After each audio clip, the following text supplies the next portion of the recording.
믿음을 가졌다 하는 사람들 중에 안타깝게도 하나님의 영광을 가리우는 사람들이 있습니다. 어떤 사람들인가 하면은요, 사람들의 눈살을 찌푸리게 하는 무례한 사람들입니다. 어쩌면 그렇게 이기적일 수가 없어요. 어쩌면 그렇게 폭력적일 수가 없습니다. 어쩌면 그렇게 독선적이고 안하무인일 수가 없습니다. 다른 사람들의 상황과 입장에 대한 배려가 전혀 없어요. 여러분, 사실 그리스도인들은 이럴 수가 없는 것이거든요. 여러분, 그리스도인이 어떤 사람입니까? 한마디로 말하자면 사랑의 사람 아니겠습니까? 믿음과 소망과 사랑, 이 세 가지가 항상 있는 것이고요. 그 중에서도 사랑을 제일로 치는 사람들이 그리스도인 아니겠습니까? 예수님은 이렇게 말씀하셨잖아요. 우리가 서로 사랑할 때에 사람들이 우리를 저 사람 예수 믿는 사람이야, 예수님의 제자야, 이렇게 알아보게 되리라고 말씀하셨잖아요. 다시 말하자면 이런 말 아니겠습니까? 우리 그리스도인들은 사랑이 뚝뚝 떨어져야 되는 사람들이라는 거잖아요. 딱 보면 사랑에 충만한 사람, 사랑이 넘치는 사람, 뜨거운 사랑으로 서로를 사랑하는 사람, 그래서 그 사람이 있으면 분위기가 밝아지고요. 그 사람이 있으면 행복해지고요. 그 사람이 있으면 생명이 살아나고요. 이게 그리스도인이라는 거 아니겠어요?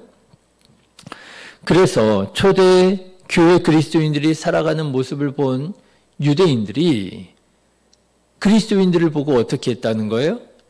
칭송했다는 거 아니겠어요? 하나님께 영광 돌렸다는 거 아니겠어요? 그런데 여러분 생각해 보십시오. 이래야 할 그리스도인들이 어떻게 그렇게 이기적일 수 있을까요? 불가능하지요. 여러분, 그렇게 사랑으로 살아가야 할 그리스도인들이 어쩌면 그렇게 폭력적일 수 있을까요? 말이 안 되는 얘기지요. 이런 일들이 일어날 수 없고요. 일어나서는 안 되는 일이라고 하는 거죠. 사람들에게 손가락질을 받고 불쾌하게 하고 눈살을 찌푸리게 해서 하나님의 영광을 가리우게 하는, 어떻게 이런 일이 일어나고 있는지. 그런데 오늘 말씀을 보면 사도 바울이 활동하던 2000년 전에도 이런 사람들이 있었던 모양이에요. 하나님을 믿는다, 예수님을 믿는다 하면서도 사람들의 눈살을 찌푸리게 하고 하나님의 영광을 가리우게 하는 사람들. 여러분, 4절의 말씀을 한번 보실까요? 4절 같이 읽겠습니다. 그는 교만하여 아무것도 알지 못하고 변론과 언쟁을 좋아하는 자니 이로써 투기와 분쟁과 비방과 악한 생각이 나며. 그렇죠. 이런 그리스도인들이 있었던 모양이에요. 여러분, 도대체 왜 이런 일이 일어날까요?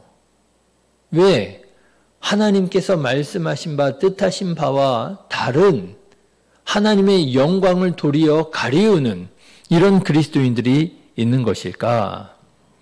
사도 바울은 오늘 말씀에서 우리 믿음 생활에, 우리 신앙 생활에 이라고 하는 것이 끼어들면 이런 일이 일어나게 된다라고 말하고 있습니다. 여러분, 5절의 말씀 보십시오. 같이 읽겠습니다. 마음이 부패하여지고 진리를 잃어버려 경건을 이익의 방도로 생각하는 자들의 다툼이 일어나느니라. 그렇죠. 경건을 이익의 방도로 생각하는 자들이 있다는 거예요. 믿음을 이익의 방도로, 신앙 생활을 이익의 방도로 생각하는 자들이 있다는 거예요. 사실 사람이 자기 이익을 추구하는 것은 본능이라 하겠습니다. 사람에게 여러 가지 본능이 있잖아요. 그 중에서도 가장 강력한 본능 중에 하나가 생존 본능이라고 그러잖아요. 뜨거운 물건을 만집니다. 날카로운 물건에 다칩니다. 그럴 때 어때요? 본능적으로 몸을 움츠러들잖아요. 왜 그렇습니까? 살기 위해서요. 살아남기 위해서. 뜨거운 것을 만졌는데도 불구하고 뜨거운 걸 느낄 줄 모르고 그냥 만지고 있으면 어떻게 되겠습니까? 죽잖아요. 다쳤는데도 불구하고 다친 줄도 모르고 그냥 살아요. 피가 뚝뚝 떨어지는데도. 그러면 안 되잖아요. 그러니까 이 본능적으로 몸을 움츠러들게 만드는 거예요. 살아남기 위해서. 예, 사람은 어떤 일이든지 자기에게 이익이 될 만한 것이 없을까 찾게 되고요. 본능적으로 자기에게 이익이 될 수 있는 방향으로 움직이게 됩니다. 이런 본능을 꼭 나쁘다고만 할 수는 없을 것 같아요. 그런데 여러분 생각해 보십시오. 신앙생활이라고 하는 것은 무엇일까요? 신앙생활은요, 이런 자기의 이익을 구하는 본능에 반하는 것이 참 많습니다. 그렇지 않습니까? 예, 자기 자신을 희생하고요. 자기 자신을 겸손히 낮추고요. 다른 사람들을 배려하고요. 다른 사람들을 사랑하고요. 신앙생활이라고 하는 것을 생각해 보면은요, 자기의 이익을 구하는 것이라기보다는 남의 이익을 구하고 자기 자신을 희생을 감수하는 것이 신앙생활인 경우가 많아요. 그런데 여러분 신앙생활을 한다 하면서요, 이런 자기의 본능을 절제하지 못한다면, 다시 말해서 사도 바울이 말하는 것처럼 경건을 이익의 방도로 생각하게 된다면 어떻게 된다는 거예요? 하나님의 영광을 가리우는 신앙생활을 하게 된다라고 하는 거예요. 친구 목사님들이 많이 있습니다. 그러다 보니 친구 목사님들을 통해서 여러 교회의 이야기들을 듣게 됩니다. 그런데 그런 이야기들 중에 어떤 이야기는 참 감동적인 그런 이야기들도 있어요. 은혜가 되는, 야, 지금도 그런 분들이 계셔? 정말 도전되어지는 그런 이야기들도 듣게 됩니다. 그런데 안타깝게도 뭐라고? 귀를 의심하게 되는 그런 이야기들도 듣게 돼요. 그 중에 이런 얘기를 듣게 되었어요. 친구 목사님이 새로 교회에 부임을 하게 되었습니다. 그런데 너무너무 당황해하는 거예요. 너무 황당해하는 거예요. 그래서 왜 그런가 보니까요, 어떤 교회는 장로님들이 그렇게 교회 돈을 쓰신다는 거예요.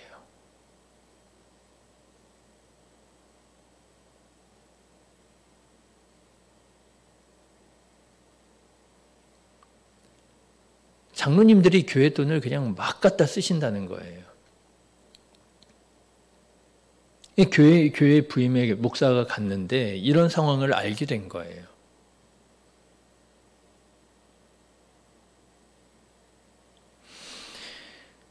장로의 직분이 뭐가 된 거예요? 힘이 된 거예요. 안타깝게도 그 구조 안에 교회 성도들이 다 얽혀져 있는 거예요. 장로님들이 교회 돈을 갖다가 쓰는데 교회 성도들과 뭔가 이렇게 나누는 식으로. 그래서 성도들도 그 구조 안에 얽혀져 있는 거예요. 그래서 많은 성도들이 문제를 제기하다가 갈등이 일어나고 교회를 떠나가고, 여러분, 그 교회가 은혜가 되겠습니까? 부흥하겠습니까? 왜 이런 일이 일어나겠습니까? 저는 처음에는 이런 분들이 잘 이해가 안 되고 이런 얘기 들으면 화가 났어요. 왜 하나님을 믿는다고 하는 사람들이, 왜 교회를 다닌다는 사람들이 굳이 저런 행동을 해서 하나님의 영광을 가리울까? 차라리 교회나 다니지 말지. 차라리 하나님 믿지나 말지. 막 이런 생각이 들었어요. 화가 나가지고요. 그런데 목회를 하면서 사람에 대해서 조금씩 더 보는 눈이 깊어지고, 그리고 사람이 살아가는 삶의 환경에 대해서 이해를 하게 되면서 사람을 이해하는 눈이 조금씩 달라지게 되었습니다. 그런 분들은요, 자기가 그런 행동을 하는지 잘 모르는 것 같더라고요. 그런 분들은 자기가 하나님의 영광을 가리우는 것을 전혀 모르는 것 같더라고요. 나름대로는 자기는 잘하고 있다고 생각을 하는 것 같더라고요. 하나님의 영광을 위해서 하는 것이고요. 교회를 위해서 하는 것이고요. 성도를 위해서 하는 것이고요. 그렇게 철석같이 믿고 있더라고요. 왜 그런가? 이익의 눈이 가리워져 있을 때, 이익의 눈이 가리워져 있을 때, 아니 하나님께서 영광을 받으시고 하나님께서 영광을 받으시는 중에 나도 좀 영광도 받고, 그렇죠? 내가 나를 위해서만 이렇게 한다는 게 아니라는 거예요. 하나님의 영광을 위해서 한다라는 거예요. 예, 하나님도 좋고 나도 좋고, 하나님께서 영광 받으시는 중에 나도 조금 영광 받고.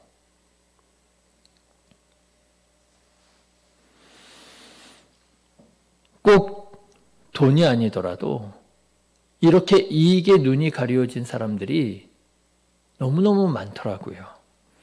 자기 명예를 구하는 사람들이 있습니다. 자기 영향력을 확장하는 사람들이 있습니다. 자기 힘을 추구하는 사람들이 있고요. 교회 안에서 자기 인기를 추구하는 사람들이 있습니다.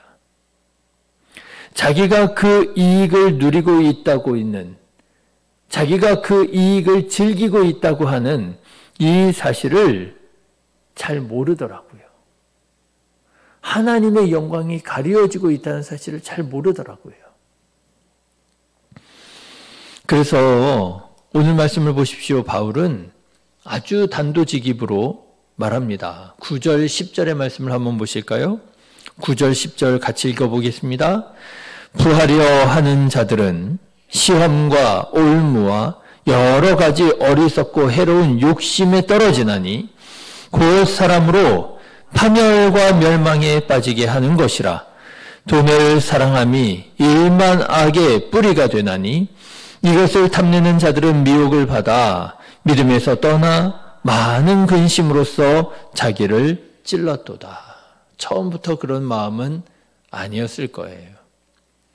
처음부터 누가 그런 마음으로 교회를 다니고 헌금을 하고 신앙생활을 하겠습니까? 처음에는 오로지 하나님의 영광을 위하여, 오로지 예수님을 위하여 신앙생활을 했겠지요?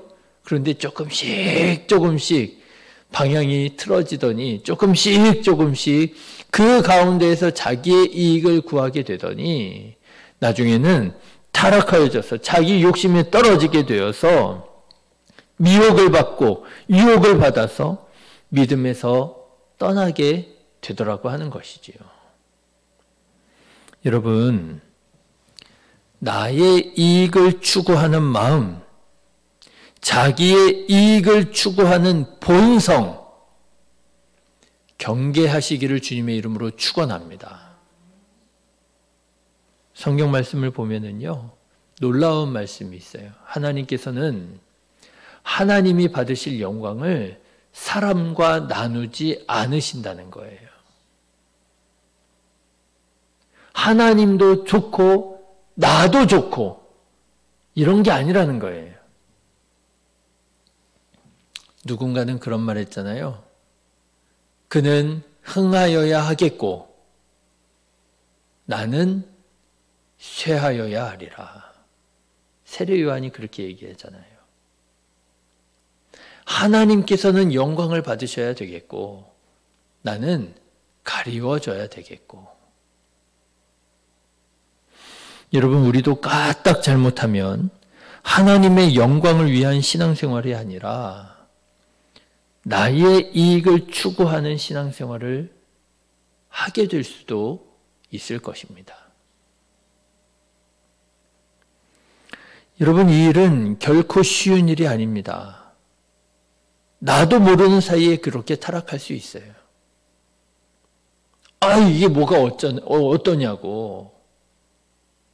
나도 모르는 사이에 그렇게 주장하는 사람이 되어져 버릴 수도 있어요.